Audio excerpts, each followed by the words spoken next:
Express at 6ಗೆ ಸ್ವಾಗತ. ನಾನು ಸುಷ್ಮಾ. ರಾಜೀನಾಮೆ ಪತ್ರದಲ್ಲಿ ಸಾಹುಕಾರ ಇಟ್ಟ ಷರತ್ತುಗಳು ಏನೇನು? ಸಿಡಿ ಬಲೆಯಿಂದ ತಪ್ಪಿಸಿಕೊಳ್ಳೋಕೆ ರಮೇಶ್ ಜಾರಕಿಹೊಳಿ ಪ್ಲಾನ್ ಏನು? ಸಾಹುಕಾರ್ ಕೋಟೆಯಲ್ಲಿ ಬೆಂಬಲಿಗರ ಹೈಡ್ರಾಮಾ ಹೇಗಿತ್ತು? ರಾಜೀನಾಮೆ ವಿಚಾರವಾಗಿ ಬಿಎಸ್ವೈಗೆ ಬೆದರಿಕೆ ಹಾಕಿದ್ರಾ ಬಾಲಚಂದ್ರ? ಇದೆಲ್ಲವನ್ನು ನೋಡೋಣ ಇವತ್ತಿನ ನ್ಯೂಸ್ ಎಕ್ಸ್‌ಪ್ರೆಸ್. ಕಾಮಪುರಾಣ ಬಯಲಾಗ್ತಿದ್ದಂತೆ ಒತ್ತಡಕ್ಕೆ ಸಿಲುಕಿದ್ದು ಹೇಗೆ ಜಾರಕಿಹೊಳಿ? ಕಡೆಗೂ ರಾಜೀನಾಮೆ ಸಲ್ಲಿಸಿದ ಸಾಹುಕಾರ್ ಹಾಕಿದ ಷರತ್ತುಗಳು ಏನು? ರಮೇಶ್ ರಾಜೀನಾಮೆ ಬಗ್ಗೆ ದೆಹಲಿಯಿಂದಲೇ ಬಂತ ಫೈನಲ್ ಸಂದೇಶ? ಇದೆಲ್ಲವನ್ನು ನೋಡೋಣ ರಮೇಶ್ ರಿಸೈನ್ ನ್ಯೂಸ್ ಎಕ್ಸ್‌ಪ್ರೆಸ್ನಲ್ಲಿ.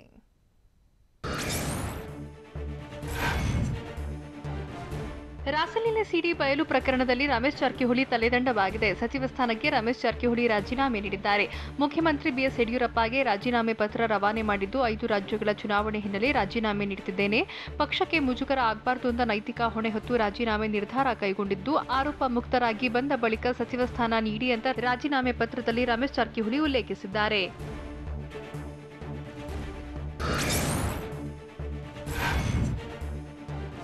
ಸಿಡಿ ಸ್ಫೋಟಗೊಂಡ 20 ಗಂಟೆಯೊಳಗೆ ರಮೇಶ್ ಜಾರಕಿಹೊಳಿ ತಲೆದಂಡವಾಗಿದೆ. ನಿನ್ನೆ ಸಂಜೆ 5 ಗಂಟೆಗೆ ಸಾಹುಕಾರ್ ಸೆಕ್ಸ್ ಸಿಡಿ ಸ್ಫೋಟಗೊಂಡಿತ್ತು. ಇದಾದ ಬಳಿಕ ಇಂದು ಮಧ್ಯಾಹ್ನ 1 ಗಂಟೆಗೆ ರಮೇಶ್ ಜಾರಕಿಹೊಳಿ ಸಚಿವ ಸ್ಥಾನಕ್ಕೆ ರಾಜೀನಾಮೆ ಸಲ್ಲಿಸಿದ್ದಾರೆ. ರಮೇಶ್ ರಾಸಲೀಲೆ ಸಿಡಿ ರಾಜ್ಯಾದ್ಯಂತ ತೀವ್ರ ಸಂಚಲನ ಸೃಷ್ಟಿಸಿತ್ತು. ರಮೇಶ್ ರಾಜೀನಾಮೆಗೆ ತೀವ್ರ ಆಗ್ರಹ ಕೇಳಿಬಂದಿತ್ತು. ಇದರ ಬೆನ್ನಲ್ಲೇ ಸಚಿವ ಸ್ಥಾನಕ್ಕೆ ರಮೇಶ್ ಜಾರಕಿಹೊಳಿ ರಾಜೀನಾಮೆ ನೀಡಿದ್ದಾರೆ.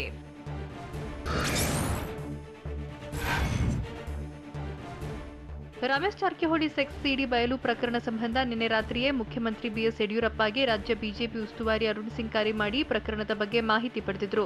ಅಲ್ಲದೆ ಇಂದು ಬೆಳಗ್ಗೆ ಬಿಜೆಪಿ ರಾಜ್ಯಾಧ್ಯಕ್ಷ ನಳಿನ್ ಕುಮಾರ್ ಕಟೀಲ್ಗೆ ಕರೆ ಮಾಡಿ ರಮೇಶ್ ಜಾರಕಿಹೊಳಿಗೆ ರಾಜೀನಾಮೆ ನೀಡೋಕೆ ಸೂಚಿಸಿದ್ರು. ಇದಾದ ಬಳಿಕ ಸಿಎಂ ಜೊತೆ ಕಟೀಲ್ ಚರ್ಚಿಸಿದ್ರು. ನಂತರ 2ನೇ ಬಾರಿಗೆ ಬಾಲಚಂದ್ರ ಜಾರಕಿಹೊಳಿ ಭೇಟಿ ವೇಳೆ ರಾಜೀನಾಮೆಗೆ ಯಡಿಯೂರಪ್ಪ ತಿಳಿಸಿದ್ರು.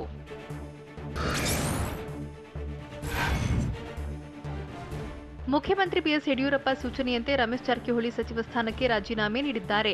ಬೆಳಗ್ಗೆ ಸಿಎಂ ಭೇಟಿಯಾಗಿದ್ದ ಶಾಸಕ ಬಾಲಚಂದ್ರ ಜಾರಕಿಹೊಳಿ ರಮೇಶ್ ರಾಜೀನಾಮೆ ಬೇಡವೆಂದು ಚರ್ಚಿಸಿದ್ರು. ಆದರೆ ಮತ್ತೊಮ್ಮೆ ಬಾಲಚಂದ್ರ ಜಾರಕಿಹೊಳಿಯನ್ನ ಕರೆಸಿಕೊಂಡ ಸಿಎಂ ರಮೇಶ್ ಜಾರಕಿಹೊಳಿ ರಾಜೀನಾಮೆಗೆ ಸೂಚಿಸಿದ್ರು. ರಾಜೀನಾಮೆ ಕೊಡದಿದ್ರೆ ಅಧಿವೇಶನದಲ್ಲಿ ಮುಜುಗರವಾಗಲಿದ್ದು, ಪ್ರಕರಣದ ಸತ್ಯಾಸತ್ಯತೆಯನ್ನ ನಂತರ ಪರಿಶೀಲಿಸೋಣ ಅಂತ ಮುಖ್ಯಮಂತ್ರಿ ಬಿಎಸ್ ಯಡಿಯೂರಪ್ಪ ಹೇಳಿದ್ದಾರೆ.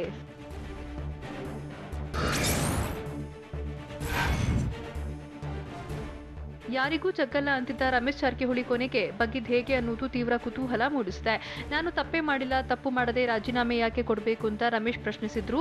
ಅಲ್ಲದೆ ಅದೊಂದು ಫೇಕ್ ವಿಡಿಯೋ ಅಂತ ಸಹೋದರ ಬಾಲಚಂದ್ರ ಜಾರಕಿಹೊಳಿ ಹೇಳಿದ್ರೆ ರಮೇಶ್ ಬೆನ್ನಿಗೆ ನಿಲ್ಲೋದಾಗಿ ಸಂಪುಟದ ಹಲವು ಸಚಿವರು ತಿಳಿಸಿದ್ರು. ಹೀಗಿದ್ರು ರಮೇಶ್ ಜಾರಕಿಹೊಳಿ ರಾಜೀನಾಮೆ ನೀಡಿದ್ದು ಇದು ಸ್ವಂತ ನಿರ್ಧಾರವಾ ಇಲ್ಲ ಒತ್ತಡವಾ, ಇಲ್ಲವೇ ರಾಜೀನಾಮೆ ಕೊಡುವಂತೆ ಹೈಕಮಾಂಡ್ ಹುಕುಂ ಕೊಡ್ತಾ ಸಿಎಂ ಬಿಎಸ್ವೈ ಮಾತಿಗೆ ಒಪ್ಪಿ ರಾಜೀನಾಮೆ ನೀಡಿದ್ರಾ ಅನ್ನೋದು ಪ್ರಶ್ನೆಯಾಗಿದೆ.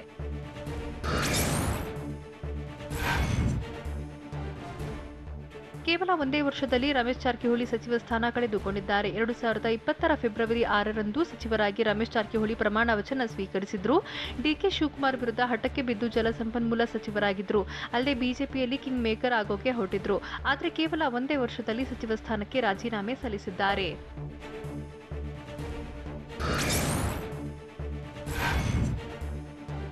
ಸಚಿವ ಸ್ಥಾನಕ್ಕೆ ರಮೇಶ್ ಜಾರಕಿಹೊಳಿ ರಾಜೀನಾಮೆ ನೀಡಿರುವುದು ಒಳ್ಳೆಯ ಬೆಳವಣಿಗೆ ಅಂತ ದಿನೇಶ್ ಕಲ್ಲಹಳ್ಳಿ ಹೇಳಿದ್ದಾರೆ.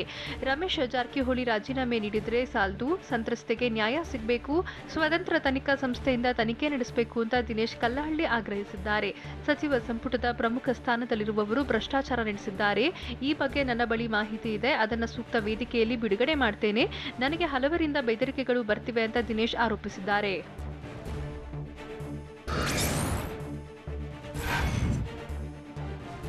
ರಮೇಶ್ ಜಾರಕಿಹೊಳಿ ರಾಸಲೀಲೆ ಸಿಡಿ ಪ್ರಕರಣ ಸಂಬಂಧ ಪೊಲೀಸ್ ಆಯುಕ್ತರ ಕಚೇರಿಯಲ್ಲಿ ಹಿರಿಯ ಅಧಿಕಾರಿಗಳು ಸಭೆ ನಡೆಸಿದ್ರು.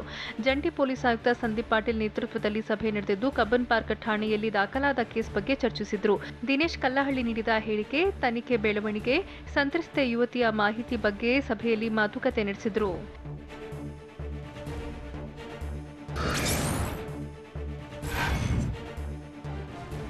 ರಮೇಶ್ ಜಾರಕಿಹೊಳಿಗೆ ಸಂತ್ರಸ್ತ ಯುವತಿ ಹಳೆ ಗೆಳತಿಯಾಗಿದ್ದಾಳೆ. ಪೊಲೀಸ್ ತನಿಖೆಯಲ್ಲಿ ಗುಟ್ಟು ರಟ್ಟಾಗಿದೆ. ರಮೇಶ್ ಜಾರಕಿಹೊಳಿ ಜೊತೆ ಯುವತಿ ಬಹಳ ದಿನಗಳಿಂದ ವಾಟ್ಸ್ಆಪ್ನಲ್ಲಿ ಸುದೀರ್ಘವಾಗಿ ಚಾಟ್ ಮಾಡಿದ್ದು, ಹಲವು ಬಾರಿ ಫೋಟೋಗಳನ್ನು ಪರಸ್ಪರ ಶೇರ್ ಮಾಡಿಕೊಂಡಿದ್ರು. ಸದ್ಯ ಸಂತ್ರಸ್ತ ಯುವತಿ ಬಗ್ಗೆ ಪೊಲೀಸರು ಮಾಹಿತಿ ಕಲೆ ಹಾಕುತ್ತಿದ್ದಾರೆ.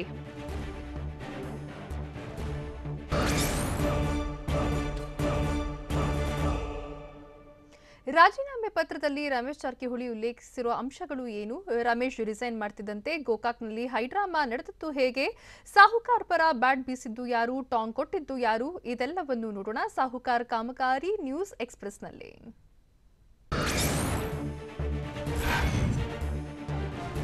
ಸಚಿವ ಸ್ಥಾನಕ್ಕೆ ರಾಜೀನಾಮೆ ನೀಡಿರೋ ರಮೇಶ್ ಜಾರಕಿಹೊಳಿ ರಾಜೀನಾಮೆ ಪತ್ರದಲ್ಲಿ ಹಲವು ಅಂಶಗಳನ್ನು ಉಲ್ಲೇಖಿಸಿದ್ದಾರೆ.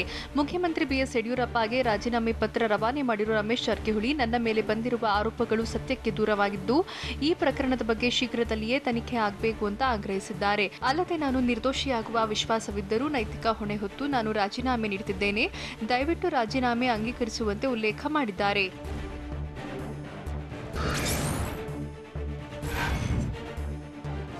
ಸಚಿವ ಸ್ಥಾನಕ್ಕೆ ರಮೇಶ್ ಜಾರಕಿಹೊಳಿ ರಾಜೀನಾಮೆ ನೀಡಿದ್ದು, ರಮೇಶ್ ಜಾರಕಿಹೊಳಿ ಸಹೋದರ ಬಾಲಚಂದ್ರ ಜಾರಕಿಹೊಳಿ ರಾಜೀನಾಮೆ ಪತ್ರ ತಲುಪಿಸಿದ್ರು. ಸಿಎಂ ಅಧಿಕೃತ ನಿವಾಸಕ್ಕೆ ಆಗಮಿಸಿ ರಾಜೀನಾಮೆ ಪತ್ರ ನೀಡಿದ್ದು, ರಮೇಶ್ ಜಾರಕಿಹೊಳಿ ರಾಜೀನಾಮೆ ಅಂಗೀಕರಿಸಿದ ಸಿಎಂ ಬಿಎಸ್ ಯಡಿಯೂರಪ್ಪ ರಾಜ್ಯಪಾಲರಿಗೆ ರಾಜೀನಾಮೆ ಪತ್ರ ರವಾನೆ ಮಾಡಿದ್ರು.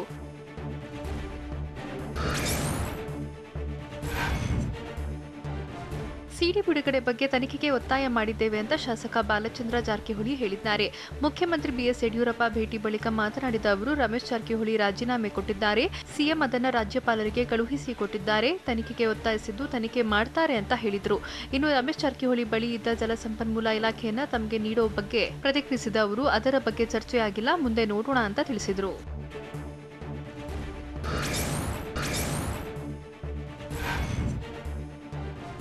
ರಮೇಶ್ ಜಾರಕಿಹೊಳಿ ರಾಜೀನಾಮೆ ಅಂಗೀಕರಿಸಿದರೆ ಬೆಳಗಾವಿ ಬಂದ್ ಮಾಡೋದಾಗಿ ಬೆಂಬಲಿಗರು ಎಚ್ಚರಿಸಿದ್ದಾರೆ. ಗೋಕಾಕ್ ನಗರದ ಬಸವ ವೃತ್ತದಲ್ಲಿ ಟೈರ್ಗೆ ಬೆಂಕಿ ಹಚ್ಚಿ ಪ್ರತಿಭಟನೆ ನಡೆಸಿದ್ದ ರಮೇಶ್ ಜಾರಕಿಹೊಳಿ ಬೆಂಬಲಿಗರು ರಾಜೀನಾಮೆ ಅಂಗೀಕರಿಸಬಾರದು ಅಂತ ಆಗ್ರಹಿಸಿದ್ರು. ಆದರೆ ರಮೇಶ್ ಜಾರಕಿಹೊಳಿ ರಾಜೀನಾಮೆ ಅಂಗೀಕರಿಸಿರೋ ಬಿಎಸ್ವೈ ರಾಜ್ಯಪಾಲರಿಗೆ ರವಾನೆ ಮಾಡಿದ್ದಾರೆ.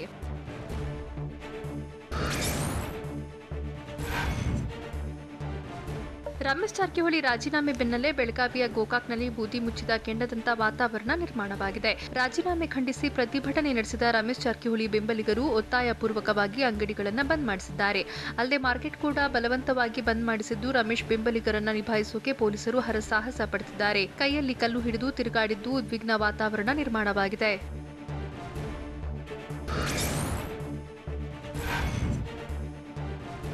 ರಾಸಲೀಲೆ ಸಿಡಿ ಬಿಡುಗಡೆ ಬೆನ್ನಲ್ಲೇ ನೈತಿಕ ಹೊಣೆ ಹೊತ್ತು ಸಚಿವ ಸ್ಥಾನಕ್ಕೆ ರಮೇಶ್ ಜಾರಕಿಹೊಳಿ ರಾಜೀನಾಮೆ ನೀಡಿದ್ದಾರೆ. ಆದರೆ ರಮೇಶ್ ಜಾರಕಿಹೊಳಿ ಪರ ಸಚಿವ ಬಿಸಿ ಪಾಟೀಲ್ ಬ್ಯಾಟ್ ಬೀಸಿದ್ದಾರೆ. ವಿಧಾನಸೌಧದಲ್ಲಿ ಮಾತನಾಡಿದ ಕೃಷಿ ಸಚಿವ ಬಿಸಿ ಪಾಟೀಲ್, ರಮೇಶ್ ನೈತಿಕ ಹೊಣೆ ಹೊತ್ತು ರಾಜೀನಾಮೆ ನೀಡಿದ್ದಾರೆ, ಆದರೆ ಆಪಾದನೆ ಬಂದ ತಕ್ಷಣ ಆರೋಪಿಯಾಗುವುದಿಲ್ಲ ಅಂತ ಹೇಳಿದ್ರು. ನನ್ನ ಮೇಲಿನ ಆಪಾದನೆಗಳ ಬಗ್ಗೆ ತನಿಖೆ ಮಾಡಿ ಎಂದಿದ್ದಾರೆ. ಪ್ರತ್ಯಕ್ಷವಾಗಿ ಕಂಡ್ರು ಪ್ರಮಾಣಿಸಿ ನೋಡು ಅಂತ ಹೇಳ್ತಾರೆ. ಈಗ ಆರೋಪ ಬಂದಿದೆ, ಸತ್ಯಾಸತ್ಯತೆ ಹೊರಬರುತ್ತೆ ಅಂತ ಬಿಸಿ ಪಾಟೀಲ್ ತಿಳಿಸಿದ್ರು.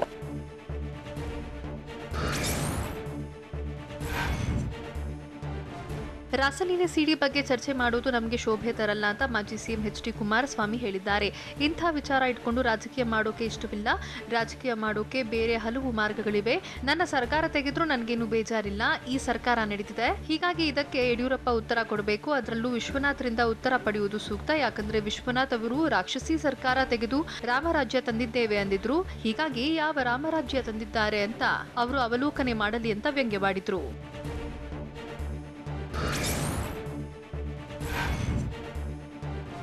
ಸರ್ಕಾರದ ವಿರುದ್ಧ ವಿಪಕ್ಷ ನಾಯಕ ಸಿದ್ದರಾಮಯ್ಯ ಕಿಡಿಕಾರಿದ್ದಾರೆ. ದೇವನಹಳ್ಳಿಯಲ್ಲಿ ಕಾಂಗ್ರೆಸ್ ಪಾದಯಾತ್ರೆಯಲ್ಲಿ ಮಾತನಾಡಿದ ಅವರು, ಆ ಸಚಿವ ರಾಜೀನಾಮೆ ಕೊಟ್ಟಿದ್ದಾನಂತೆ, ನಮ್ಮ ಅಣ್ಣನ ರಾಜೀನಾಮೆ ಪಡೆದುಕೊಂಡ್ರೆ ನಿಮ್ಮ ಸಿಡಿ ಬಿಡುಗಡೆ ಮಾಡ್ತೀನಿ ಅಂತ ಸಿಎಂಗೆ ರಮೇಶ್ ಜಾರಕಿಹೊಳಿ ಸಹೋದರ ಹೇಳ್ತಾನಂತೆ.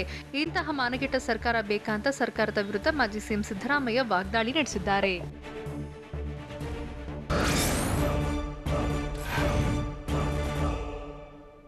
ರಮೇಶ್ ರಾಜೀನಾಮೆ ಬಗ್ಗೆ ಬೆಳಗ್ಗೆಯಿಂದ ನಡೆದ ಸರ್ಕಸ್ ಹೇಗಿತ್ತು? ರಹಸ್ಯ ಸ್ಥಳದಲ್ಲಿ ಸಹೋದರನ ಜೊತೆಗೆ ಸಾಹುಕಾರ್ ರೂಪಿಸಿದ ತಂತ್ರವೇನು? ಸಚಿವ ಸಂಪುಟ ಸಭೆಯಲ್ಲೂ ರಾಸಲೀಲೆ ವಿಷಯ ಪ್ರಸ್ತಾಪವಾಯ್ತಾ? ಇದೆಲ್ಲವನ್ನು ನೋಡೋಣ ಜಾರಿತಾಹುಳಿ ನ್ಯೂಸ್ ಎಕ್ಸ್‌ಪ್ರೆಸ್‌ನಲ್ಲಿ.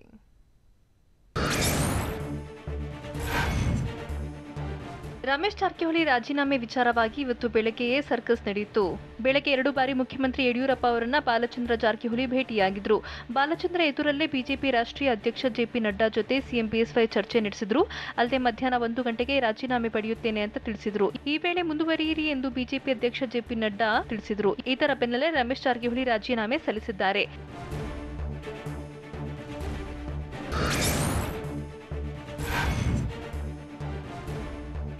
ಸಿಡಿ ಬಲೆಯಿಂದ ಹೊರಬರೋಕೆ ರಮೇಶ್ ಜಾರಕಿಹೊಳಿ ಮಾಸ್ಟರ್ ಪ್ಲಾನ್ ಮಾಡುತ್ತಿದ್ದಾರೆ. ಸಚಿವ ಸ್ಥಾನಕ್ಕೆ ರಾಜೀನಾಮೆ ಸಲ್ಲಿಸುತ್ತಿದ್ದಂತೆ ಅಜ್ಞಾತ ಸ್ಥಳದಲ್ಲಿ ಜಾರಕಿಹೊಳಿ ಬ್ರದರ್ಸ್ ಮಾತುಕತೆ ನಡೆಸಿದ್ದಾರೆ.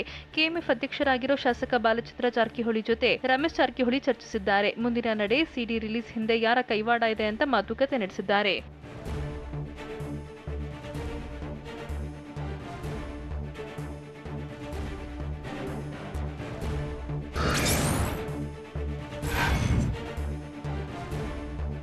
ರಾಜ್ಯ ಸಚಿವ ಸಂಪುಟ ಸಭೆಯಲ್ಲೂ ರಮೇಶ್ ಸಿಡಿ ವಿಚಾರ ಪ್ರಸ್ತಾಪವಾಗಿದೆ. ಸಭೆ ಆರಂಭವಾಗ್ತಿದ್ದಂತೆ ಸಿಎಂ ಯಡಿಯೂರಪ್ಪ ಸಿಡಿ ವಿಚಾರ ಪ್ರಸ್ತಾಪಿಸಿದ್ರು. ಇಂಥ ಪ್ರಕರಣಗಳು ಸರ್ಕಾರಕ್ಕೆ ಮುಜುಗರ ತರುತ್ತವೆ. ಸಾರ್ವಜನಿಕ ಜೀವನದಲ್ಲಿರುವವರು ಎಚ್ಚರಿಕೆಯಿಂದ ಇರಬೇಕು ಅಂತ ಹೇಳಿದ್ದಾರೆ. ಪ್ರತಿಪಕ್ಷಗಳಿಗೆ ನಾವೇ ಟೀಕೆಗೆ ಆಸ್ಪದ ಕೊಟ್ಟಂತೆ ಆಗುತ್ತೆ. ನಾಳೆಯಿಂದ ಬಜೆಟ್ ಅಧಿವೇಶನ ಬೇರೆ ಆರಂಭವಾಗ್ತಿದೆ ಅಂತ ಯಡಿಯೂರಪ್ಪ ಹೇಳಿದ್ದಾರೆ.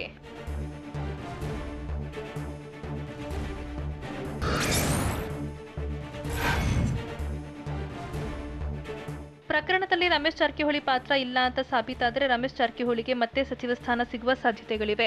ಸಂಪುಟ ಸಭೆಯಲ್ಲಿ ಈ ಬಗ್ಗೆ ಮಾತನಾಡಿರೋ ಬಿಎಸ್ವೈ ಸದ್ಯಕ್ಕೆ ರಮೇಶ್ ಜಾರಕಿಹೊಳಿ ರಾಜೀನಾಮೆ ಕೊಟ್ಟಿದ್ದಾರೆ. ಪ್ರಕರಣದಲ್ಲಿ ಅವರ ಪಾತ್ರ ಇಲ್ಲವೆಂದು ಸಾಬೀತಾದರೆ ಮತ್ತೆ ಸಂಪುಟದಲ್ಲಿ ಸಚಿವ ಸ್ಥಾನ ನೀಡುವ ಬಗ್ಗೆ ಚಿಂತಿಸೋಣ ಅಂತ ಸಚಿವ ಸಂಪುಟದ ಸಹೋದ್ಯೋಗಿಗಳಿಗೆ ಸಿಎಂ ಹೇಳಿದ್ದಾರೆ. ಆದರೆ ಸಂಪುಟ ಸಭೆಯಲ್ಲಿ ರಮೇಶ್ ಜಾರಕಿಹೊಳಿ ರಾಸಲೀಲೆ ಸಿಡಿ ಬಗ್ಗೆ ಚರ್ಚೆ ಆಗಿಲ್ಲ ಅಂತ ಬಸವರಾಜ ಬೊಮ್ಮಾಯಿ ಹೇಳಿದ್ರು.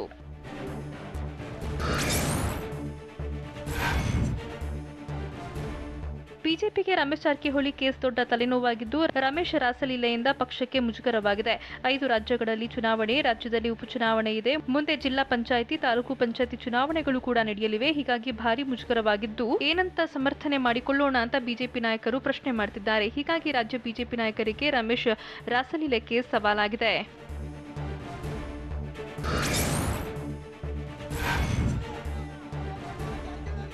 ರಮೇಶ್ ಜಾರಕಿಹೊಳಿ ರಾಜೀನಾಮೆ ಖಂಡಿಸಿ ಬೆಳಗಾವಿಯ ಗೋಕಾಕ್ನಲ್ಲಿ ಭಾರೀ ಹೈಡ್ರಾಮಾ ನಡೆದಿದೆ. ಬಸವೇಶ್ವರ ವೃತ್ತದಲ್ಲಿ ಪ್ರತಿಭಟನೆ ನಡೆಸಿದ ಬೆಂಬಲಿಗರು ಸರ್ಕಲ್ನಲ್ಲಿರುವ ರಮೇಶ್ ಜಾರಕಿಹೊಳಿ ಕಟೌಟ್ಗೆ ಕ್ಷೀರಾಭಿಷೇಕ ಮಾಡಿದ್ರು.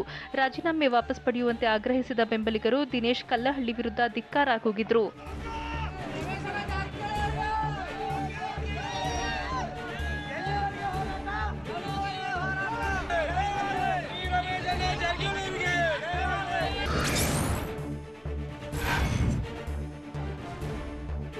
ನಾಗರಿಕ ಹಕ್ಕು ಹೋರಾಟ ಸಮಿತಿ ಅಧ್ಯಕ್ಷ ದಿನೇಶ್ ಕಲ್ಲಹಳ್ಳಿ ವಿರುದ್ಧ ರಮೇಶ್ ಜಾರಕಿಹೊಳಿ ಬೆಂಬಲಿಗರು ಸಿಡಿದೆದ್ದಿದ್ದಾರೆ.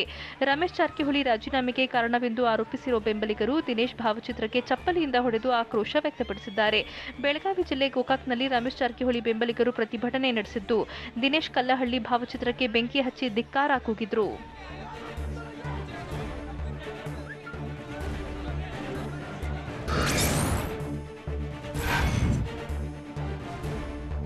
ಪ್ರತಿಭಟನೆ ಮಾಡದಂತೆ ಬೆಂಬಲಿಗರಿಗೆ ಮಾಜಿ ಸಚಿವ ರಮೇಶ್ ಜಾರಕಿಹೊಳಿ ಮನವಿ ಮಾಡಿದ್ದಾರೆ. ಬೆಳಗಾವಿಯ ಗೋಕಾಕ್ ನಗರದ ಮನೆ ಬಳಿ ಬೆಂಬಲಿಗರು ಜಮಾವಣೆಯಾಗಿದ್ರು. ಹೀಗಾಗಿ ಪ್ರತಿಭಟನೆ ಮಾಡದಂತೆ ರಮೇಶ್ ಜಾರಕಿಹೊಳಿ ಮನವಿ ಮಾಡಿದ್ದಾರೆ. ಜಮಾವಣೆಗೊಂಡಿದ್ದ ಬೆಂಬಲಿಗರನ್ನ ಮನೆ ಬಳಿಯಿಂದ ಆಪ್ತರು ವಾಪಸ್ ಕಳಿಸಿದ್ದಾರೆ.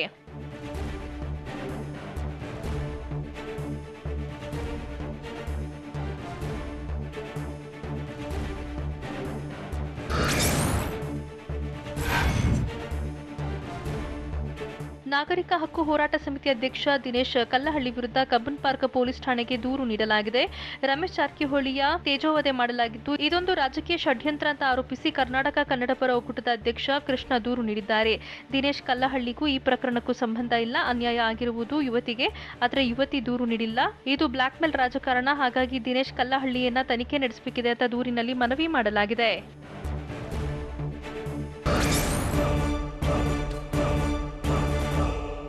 ಇಷ್ಟಕ್ಕೆ ಮುಗ್ದಿಲ್ಲ, ಮುಂದಿನ್ನೂ ಮಾರಿ ಹಬ್ಬ ಇದೆಯಾ? ರಮೇಶ್ ಜಾರಕಿಹೊಳಿಯ ಇನ್ನಷ್ಟು ವಿಡಿಯೋ ಇದೆ ಅಂತ ಹೇಳಿದ್ದು ಯಾರು? ಹೊಸ ಬಾಂಬ್ ಸಿಡಿಸಿದ ದಿನೇಶ್ ಕಲ್ಲಹಳ್ಳಿ ಹೇಳಿದ್ದು ಏನು? ಇದೆಲ್ಲವನ್ನು ನೋಡೋಣ ಸಿಡಿ ಬಾಂಬ್ ನ್ಯೂಸ್ ಎಕ್ಸ್‌ಪ್ರೆಸ್‌ನಲ್ಲಿ.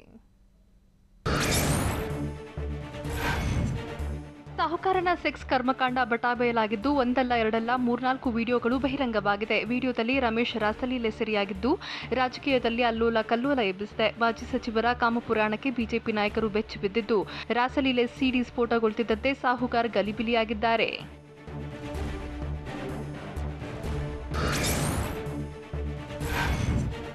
ಟಿವಿ9 ಜೊತೆಗಿನ ಸಂದರ್ಶನದಲ್ಲಿ ದಿನೇಶ್ ಕಲ್ಲಹಳ್ಳಿ ಹೊಸ ಬಾಂಬ್ ಸಿಡಿಸಿದ್ದಾರೆ.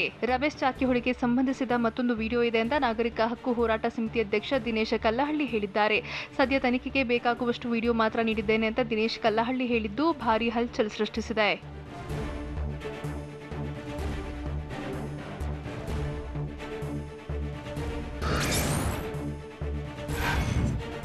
ರಾಜ್ಯದ ಮತ್ತಷ್ಟು ಗಣ್ಯರ ಮುಖವಾಡ ಬಟಾಬಯಲಾಗುವ ಸಾಧ್ಯತೆ ಇದೆ. ರಮೇಶ್ ಜಾರಕಿಹೊಳಿ ಸಿಡಿ ಬಹಿರಂಗ ಪ್ರಕರಣ ಸಂಬಂಧ ಟಿವಿ9 ಜೊತೆ ಮಾತನಾಡಿದ ದಿನೇಶ್ ಕಲ್ಲಹಳ್ಳಿ, ರಮೇಶ್ ಜಾರಕಿಹೊಳಿ ಒಬ್ಬರ ವಿಡಿಯೋ ಮಾತ್ರ ಅಲ್ಲ, ಸಮಾಜದ ಉನ್ನತ ಸ್ಥಾನದಲ್ಲಿರುವವರ ವಿಡಿಯೋಗಳು ಇವೆ. ಅವರಲ್ಲೇ ದೊಡ್ಡ ಸ್ಥಾನದಲ್ಲಿ ಇರುವ ವ್ಯಕ್ತಿಯ ವಿಡಿಯೋಗಳಿವೆ. ಆ ವಿಡಿಯೋ ಸೂಕ್ತ ವೇದಿಕೆಯಲ್ಲಿ ಬಿಡುಗಡೆ ಮಾಡ್ತೇನೆ ಅಂತ ಹೇಳಿದ್ದಾರೆ. ಹೀಗಾಗಿ ಇನ್ನೂ ಹಲವು ಗಣ್ಯರು ಸಮಾಜದ ಮುಂದೆ ಬೆತ್ತಲಾಗಲಿದ್ದಾರೆ. ರಮೇಶ್ ಜಾರಕಿಹೊಳಿ ಕಾಮಪುರಾಣ ಮೋದಿ ಅಂಗಳಕ್ಕೆ ತಲುಪುವ ಸಾಧ್ಯತೆ ಇದೆ. ಇನ್ನೂ ಹಲವರ ಸಿಡಿಗಳು ಇವೆ. ಸೂಕ್ತ ವೇದಿಕೆಯಲ್ಲಿ ಅವುಗಳನ್ನು ಬಿಡುಗಡೆ ಮಾಡ್ತೇವೆ ಅಂತ ನಾಗರಿಕ ಹಕ್ಕು ಹೋರಾಟ ಸಮಿತಿ ಅಧ್ಯಕ್ಷ ದಿನೇಶ್ ಕಲ್ಲಹಳ್ಳಿ ಹೇಳಿದ್ದಾರೆ. ಅಲ್ಲದೆ ಪ್ರಧಾನಿ ನರೇಂದ್ರ ಮೋದಿ ಭೇಟಿಗೂ ಯತ್ನಿಸುತ್ತಿದ್ದಾರೆ. ಸುಬ್ರಹ್ಮಣ್ಯನ್ ಸ್ವಾಮಿ ಮೂಲಕ ಪ್ರಧಾನಿ ಮೋದಿ ಭೇಟಿ ಮಾಡ್ತೀನಿ ಅಂತ ದಿನೇಶ್ ಕಲ್ಲಹಳ್ಳಿ ತಿಳಿಸಿದ್ದಾರೆ.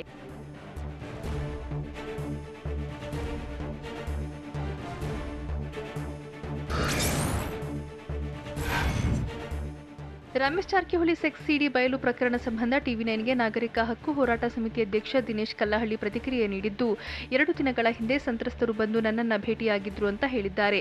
ಕಾನೂನು ಹೋರಾಟದ ಮೂಲಕ ನ್ಯಾಯ ಕೊಡಿಸೋಕೆ ಮನವಿ ಮಾಡಿ ನನಗೆ ಅವರು ಸಿಡಿ ಕೊಟ್ಟರು. ನಮ್ಮ ವಕೀಲರ ಜೊತೆಗೆ ಚರ್ಚಿಸಿ ಪೊಲೀಸರಿಗೆ ದೂರು ನೀಡಿದ್ದೇನೆ ಅಂತ ದಿನೇಶ್ ಕಲ್ಲಹಳ್ಳಿ ಹೇಳಿದ್ದಾರೆ.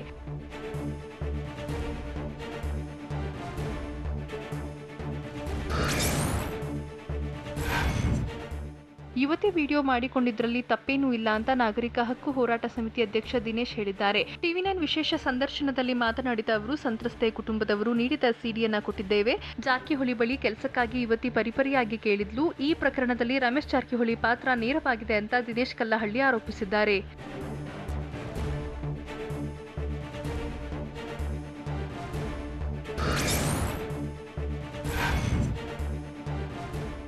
ರಮೇಶ್ ಜಾರಕಿಹೊಳಿ ಈ ರೀತಿ ಮಾಡಿರುವುದು ಸರಿಯಲ್ಲ ಅಂತ ದಿನೇಶ್ ಕಲ್ಲಹಳ್ಳಿ ಆರೋಪಿಸಿದ್ದಾರೆ. ಕಿರುಚಿತ್ರ ನಿರ್ಮಾಣಕ್ಕೆ ತೆರಳಿದ್ದ ವೇಳೆ ರಮೇಶ್ ಜಾರಕಿಹೊಳಿ ಅನುಮತಿ ಕೊಟ್ಟಿಲ್ಲ. ಯುವತಿ ಬಳಿ ನೀನು ಕಿರುಚಿತ್ರ ಮಾಡುವುದು ಬೇಡ, ನಿನಗೆ ಸರ್ಕಾರಿ ಕೆಲಸ ಕೊಡಿಸ್ತೇನೆ ಅಂತ ನಂಬಿಸಿದ್ದಾರೆ. ಆಮಿಷ ತೋರಿಸಿ ಯುವತಿಯನ್ನ ರಮೇಶ್ ಜಾರಕಿಹೊಳಿ ಬಳಸಿಕೊಂಡಿದ್ದಾರೆ. ಯುವತಿಗೆ ನೀಡಿದ ಆಶ್ವಾಸನೆಯನ್ನ ಈಡೇರಿಸಬೇಕಿತ್ತು ಅಂತ ಸಮಿತಿ ಅಧ್ಯಕ್ಷ ದಿನೇಶ್ ಹೇಳಿದ್ದಾರೆ.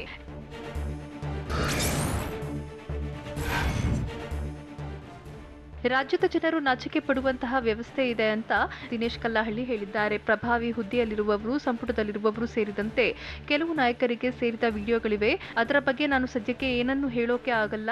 ಸೂಕ್ತ ವೇದಿಕೆಯಲ್ಲಿ ಅದರ ಬಗ್ಗೆ ಬಹಿರಂಗಪಡಿಸ್ತೀನಿ ಅಂತ ತಿಳಿಸಿದ್ದಾರೆ.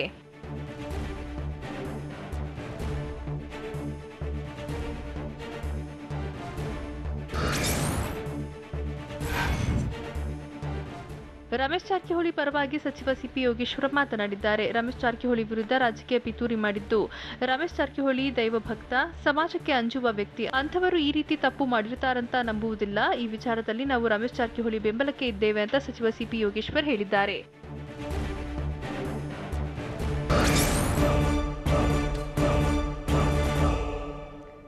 ಕಾಂಗ್ರೆಸ್ ಜನಧ್ವನಿ ಕಾರ್ಯಕ್ರಮದಲ್ಲಿ ಕೈ ನಾಯಕರ ಆಕ್ರೋಶ ಹೇಗಿತ್ತು? ಮೀಸಲಾತಿಗಾಗಿ ಹೋರಾಟ ನಡೆಸುತ್ತಿರುವವರಿಗೆ ಸರ್ಕಾರ ಕೊಟ್ಟ ಗುಡ್ ನ್ಯೂಸ್ ಏನು? ತಮಿಳುನಾಡು ಚುನಾವಣೆ ಮೈತ್ರಿಯಲ್ಲಿ ಕಮಲ್ ಹಾಸನ್ ಬಗ್ಗೆ ಕೈಗೊಂಡ ನಿರ್ಧಾರ ಏನು? ಇದೆಲ್ಲವನ್ನು ನೋಡೋಣ ಸಮಗ್ರ ನ್ಯೂಸ್ ಎಕ್ಸ್‌ಪ್ರೆಸ್‌ನಲ್ಲಿ.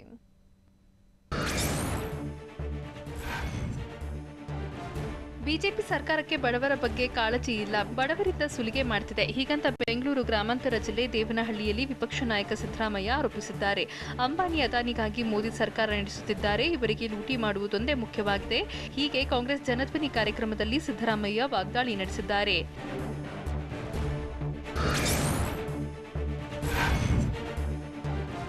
ಮೀಸಲಾತಿ ಬಗ್ಗೆ ಸಮಿತಿ ರಚಿಸೋಕೆ ನಿರ್ಧರಿಸಲಾಗಿದೆ. ಅದಕ್ಕಾಗಿ ಹೈಕೋರ್ಟ್ನ ನಿವೃತ್ತ 3 ಜನ ನ್ಯಾಯಮೂರ್ತಿಗಳ ಸಮಿತಿ ನೇಮಿಸಲಾಗುತ್ತೆ. ಹೀಗಂತ ಸಂಪುಟ ಸಭೆ ಮುಗಿದ ಬಳಿಕ ಗೃಹ ಸಚಿವ ಬಸವರಾಜ ಬೊಮ್ಮಾಯಿ ಹೇಳಿದ್ದಾರೆ. ಪಂಚಮಸಾಲಿ, ಕುರುಬ, ವಾಲ್ಮೀಕಿ ಪಂಗಡ ಸೇರಿದಂತೆ ಇತರರು ಮೀಸಲಾತಿಗೆ ಆಗ್ರಹಿಸಿದ್ದಾರೆ. ಹೀಗಾಗಿ ಸಮಿತಿ ರಚಿಸೋಕೆ ತೀರ್ಮಾನಿಸಲಾಗಿದ್ದು, ಕಾನೂನು ಸಂವಿಧಾನ ಚೌಕಟ್ಟಿನಲ್ಲಿ ಯಾವ ರೀತಿ ಮಾಡಬೇಕು ಅನ್ನೋ ಬಗ್ಗೆ ವರದಿ ಬಂದ ಬಳಿಕ ನಿರ್ಧರಿಸಲಾಗುತ್ತೆ ಅಂತ ಗೃಹ ಸಚಿವ ಬೊಮ್ಮಾಯಿ ತಿಳಿಸಿದ್ದಾರೆ.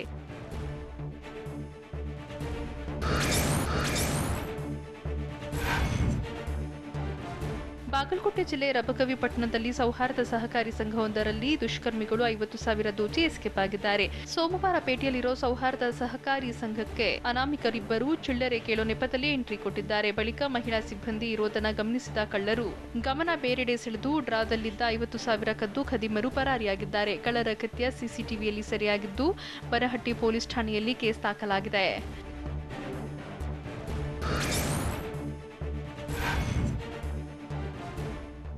ಮೈಸೂರು ಜಿಲ್ಲೆ ನಂಜನಗೂಡು ತಾಲೂಕಿನ ಕೋಣನೂರು ಕಿರು ಅರಣ್ಯದಲ್ಲಿ ಬೆಂಕಿ ಕಾಣಿಸಿ ಅಪಾರ ಸಸ್ಯ ಸಂಪತ್ತು ಭಸ್ಮವಾಗಿದೆ. ಮರಳ್ಳಿ ಗ್ರಾಮದ ಭಾಗದಿಂದ ವ್ಯಾಪಿಸಿದ ಬೆಂಕಿ ಸರ್ಕಾರಿ ಗೋಮಾಳ, ಕುಂಬೇಶ್ವರ ಗುಡ್ಡ, ಕರಿಗುಡ್ಡ, ದೊಡ್ಡ ಮುಂಟಿ ಗುಡ್ಡ ಸೇರಿದಂತೆ ವಿವಿಧೆಡೆ ಅಗ್ನಿ ಕೆನ್ನಾಲಿಗೆ ವ್ಯಾಪಿಸಿದ್ದು ಮರಗಿಡಗಳು ಹೊತ್ತಿಯುರುತ್ತಿವೆ. ಗಾಳಿ ವೇಗಕ್ಕೆ ಹೆಚ್ಚಾದ ಬೆಂಕಿಯನ್ನು ನಂದಿಸೋಕೆ ಹರಸಾಹಸ ಪಡಲಾಗ್ತಿದೆ.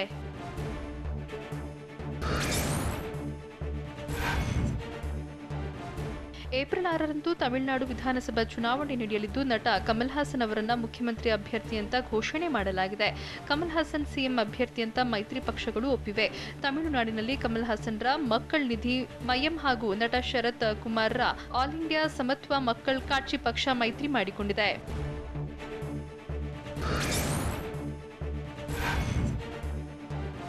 ಭಾರತ್ ಬಯೋಟೆಕ್ ಕಂಪನಿಯಿಂದ ಮೂಗಿನ ಮೂಲಕ ಕೊರೋನಾ ಲಸಿಕೆ ನೀಡಿಕೆ ಪ್ರಯೋಗ ನಡೆಯಲಿದೆ. ನಾಗಪುರ, ಹೈದರಾಬಾದ್, ಪಾಟ್ನಾ, ಚೆನ್ನೈನಲ್ಲಿ ಪ್ರಯೋಗ ಮಾಡಲಿದ್ದು ಲಸಿಕೆ ನೀಡಿಕೆಗೆ ವ್ಯಕ್ತಿಗಳ ಸ್ಕ್ರೀನಿಂಗ್ ನೇಮಕಾತಿ ಆರಂಭವಾಗಿದೆ. ಇನ್ನು 2 ರಿಂದ 3 ದಿನಗಳಲ್ಲಿ ಲಸಿಕೆ ನೀಡಿಕೆಯ ಪ್ರಯೋಗ ಆರಂಭವಾಗಲಿದೆ. 125 ಜನರ ಮೇಲೆ ಮೂಗಿನ ಮೂಲಕ ಲಸಿಕೆ ನೀಡಿಕೆ ಪ್ರಯೋಗ ನಡೆಯಲಿದೆ.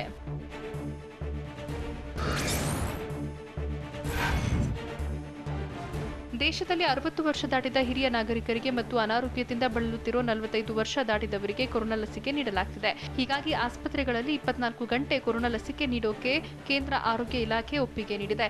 ಆಸ್ಪತ್ರೆಗಳಲ್ಲಿ ಲಸಿಕೆ ಪಡೆಯೋಕೆ ಸೃಷ್ಟಿಯಾಗುತ್ತಿರೋ ಜನದಟ್ಟಣೆ ತಡೆಗೆ 24 ಗಂಟೆಯೂ ಲಸಿಕೆ ನೀಡಿಕೆಗೆ ಒಪ್ಪಿಗೆ ನೀಡಲಾಗಿದೆ.